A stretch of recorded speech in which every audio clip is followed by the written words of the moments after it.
చెప్పరా. నిన్న గుడికి వచ్చి మిమ్మల్ని కొట్టిన వాళ్ళు మళ్ళీ వచ్చారన్నా. ఇప్పుడే వస్తున్నా. వెపన్ రెడీ చేయి. వాళ్ళని గమనిస్తూ ఉండు. అలాగే అన్నా.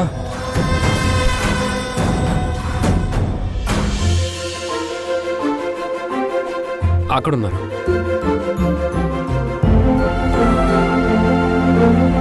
నమస్కారం పూజారి గారు. నమస్కారం అమ్మా. నమస్కారం అండి.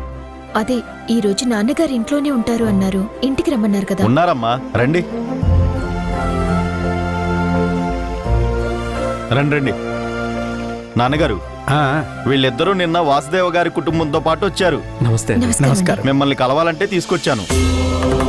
వీళ్ళ గాయత్రి గారు తప్పిపోయారు కదా, ఆ రోజు ఏం జరిగిందో తెలుసుకోవాలనుకుంటున్నారు. నమస్కారం అండి. నమస్కారం అండి. కూర్చోండి. కూర్చోండి. చెప్పండి, ఏం తెలుసుకోవాలనుకుంటున్నారు? అసలు ఆ రోజు ఏం జరిగింది, గాయత్రి ఎలా తప్పిపోయింది అని. ఆ రోజు చాలా దుర్దినం అమ్మా. కుటుంబంతో వచ్చిన వాసుదేవ్ గారు చాలా సంతోషంగా ఉన్నారు.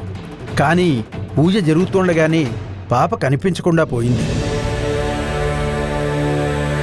దాంతో మానసికంగా ఇబ్బంది పడ్డ ఆ కుటుంబం మళ్ళీ ఇటువైపు రాలేదు.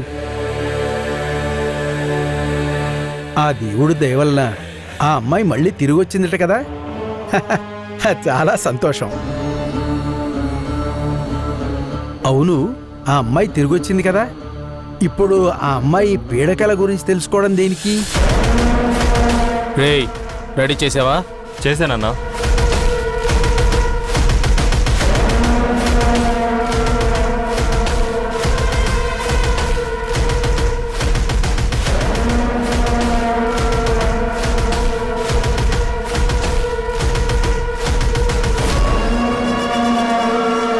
చాలా అవసరం ఉంది పూజారి గారు. తను తిరిగి వచ్చినా అసలు కిడ్నాప్ చేసింది ఎవరు అని తెలుసుకోవాలిగా. పైగా మళ్ళీ గాయత్రికి ప్రమాదాలు పొంచి ఉన్నాయి. ఏ క్షణం ఏం జరుగుతుందో తెలియటం లేదు. శత్రువులెవరో తెలిస్తే కాపాడుకోవటం ఈజీ అవుతుంది కదండి. నిజమేనమ్మా, కానీ ఆ రోజు జరిగింది చెప్పాను. అంతకు మించి వివరాలేమీ తెలియదు నాకు. మీ దగ్గర గుళ్ళో ఆ రోజు జరిగిన సంబరాలకి సంబంధించిన ఫోటోలు ఉన్నాయని తెలిసింది. వాటిని చూస్తే ఏమైనా ఆధారాలు దొరకచ్చు. కొంచెం వాటిని మాకు చూపిస్తారా? తప్పకుండా చూడండి.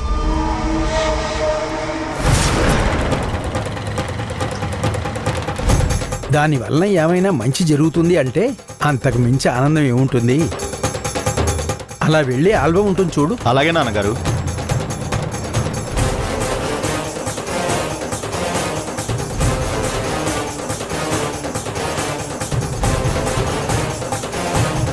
ఇదిగోండమ్మా, చూడండి. చూడండి.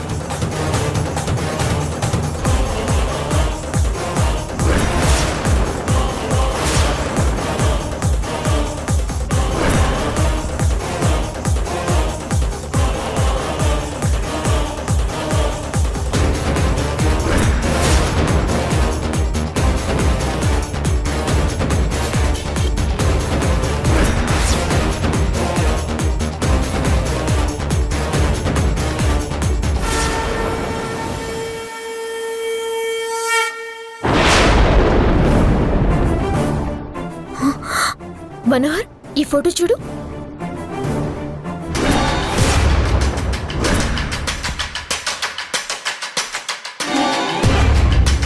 ఈ పెద్ద ఆయన ఎవరు? గాయత్రి పాపని ఎత్తుకున్నారు అంటే సార్ వాళ్ళ రిలేటివ్ అయి ఉంటారా? ఇతను మీకు తెలుసా పూజారి గారు? తెలీదమ్మా. ఆ రోజు విపరీతమైన జనం, పైగా వాసుదేవ్ గారి కుటుంబం అంటే అభిమానం. అందులో ఎవరైనా అయ్యి ఉండొచ్చు.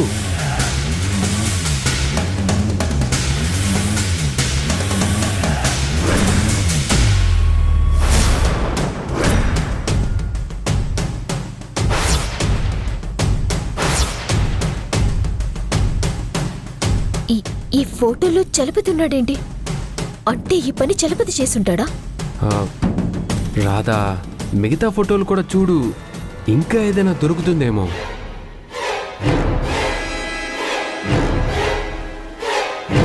చంపేయన్నవన్నీ.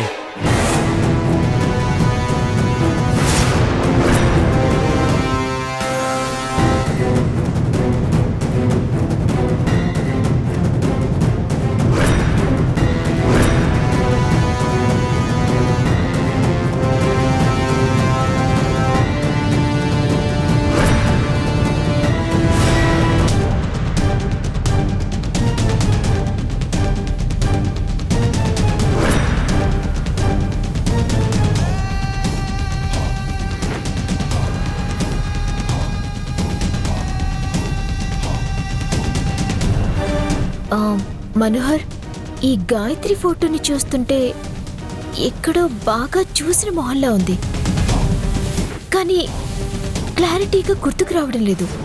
అది గాయత్రి చిన్నప్పటి ఫోటో అంటే ఆ టైంలో నువ్వు 2-3 ఇయర్స్ పాప అయి ఉంటావు. అలాంటిది నువ్వు గాయత్రిని చూసే ఛాన్సే లేదు. అదే నిజమే, కానీ ఎక్కడి నుంచి బయలుదేరినా పక్షి మళ్ళీ ఆ గూటికే చేరింది అన్నట్టుగా మళ్ళీ మనం ఆ ముసుగు వ్యక్తి దగ్గరే ఆగిపోయాం. పర్వాలేదు రాధా, ఎంతో కొంత ఇన్ఫర్మేషన్ తెలిసింది కదా.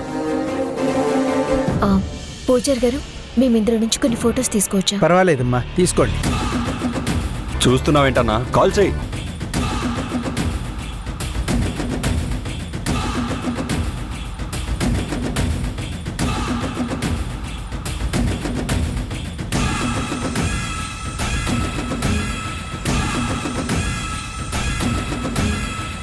వెళ్ళొస్తామండి. అలాగే, మళ్ళీ నమస్కారం. కలుస్తాం. థ్యాంక్స్ అండి.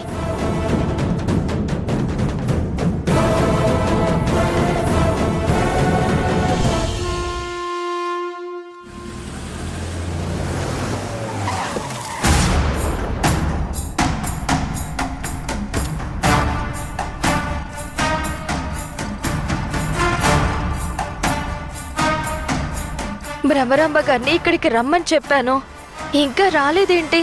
అయినా ఆవిడొస్తే అమ్మని తప్పించుకుని ఎలా కలవాలి?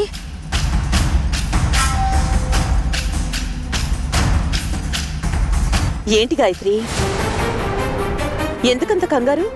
ఏమైంది? అవును, మీ ఫ్రెండ్ వస్తానంది కదా, తనెక్కడా? ఆహా, కంగారేం లేదమ్మా, నేను కూడా తన కోసమే వెతుకుతున్నాను. వచ్చే వరకు ఇక్కడే వెయిట్ చేద్దామా?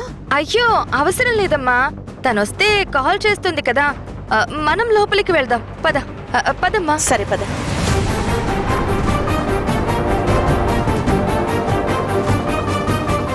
అమ్మా, తనొచ్చినట్టుంది, కాల్ చేస్తుందమ్మా.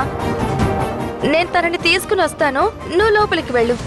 ఎందుకు గాయత్రి, తనని కూడా రమ్మను, ముగ్గురం కలిసి లోపలికి వెళ్దాం. అయ్యో పర్లేదమ్మా, నేను తీసుకుని వస్తాను, నువ్వు లోపలికి వెళ్ళు. ఎండ కూడా ఎక్కువగా ఉంది కదా. సరే, త్వరగా వచ్చేయండమ్మా. అలాగేనమ్మా.